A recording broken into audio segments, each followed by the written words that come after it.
Hello and welcome to the dissection of Ellie and Isabella's pig, known as Patricia or Lil Mama. In this video, we will be explaining the internal anatomy of a female pig based on our dissection. We will explore various organ systems, describing their functions and how they relate to human anatomy. First, we will be discussing the circulatory system. The circulatory system transports blood, oxygen, and nutrients throughout the body. We identified the heart, which has 4 chambers, the left and the right arteria, and the left and the right ventricles. The aorta is the largest artery carrying oxygenated blood from the heart to the body.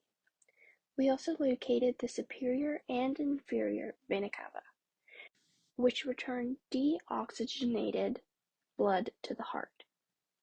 Other important vessels we observed include the subclavian arteries, iliac arteries, and the renal arteries, which supply blood to the different parts of the body. Next, we have located the urinary system. The urinary system filters waste from the blood and removes it as urine. We identified the kidneys, which filter the blood, ureters, which transport urine from the bladder, the urinary bladder, which stores urine, and urethra, which carries the urine out of the body. We identified the respiratory system. The respiratory system is responsible for gas exchange. We located the lungs, which take in oxygen and release carbon dioxide.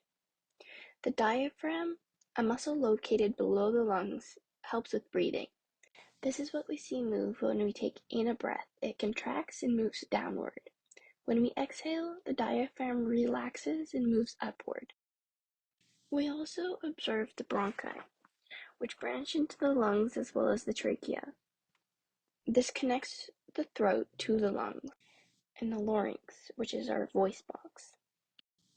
The digestive system processes food and absorbs nutrients. The passage of food follows this sequence.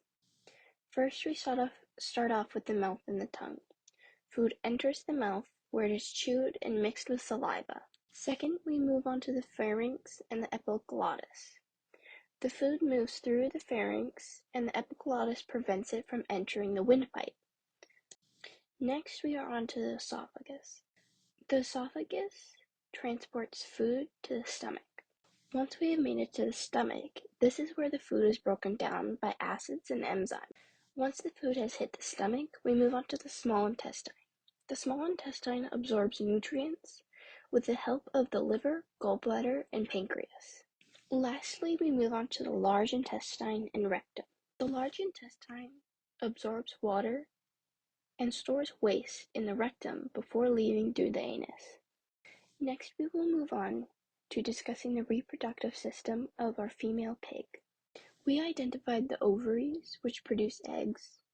The oviducts, also called the fallopian tubes, transport the eggs to the uterus, where the eggs would implant and develop.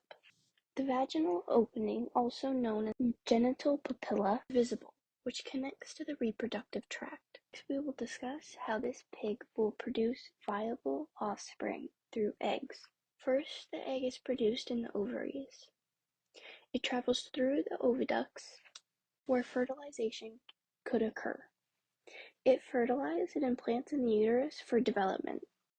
And lastly, because Mr. Litton loves us and is not as grumpy or as old as he may say, he's willing to give us some bonus marks for extracting the brain of our fetal pig, which I have done, and if I may say, I have done a wonderful job.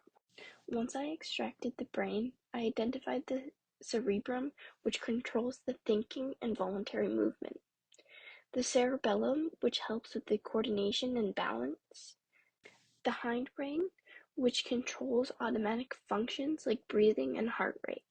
This dissection allowed us to explore the internal systems of a fetal pig and compare them to our previous learnings of human anatomy throughout this course. Through careful examination, we have identified major organs and their functions and how they interact with the body.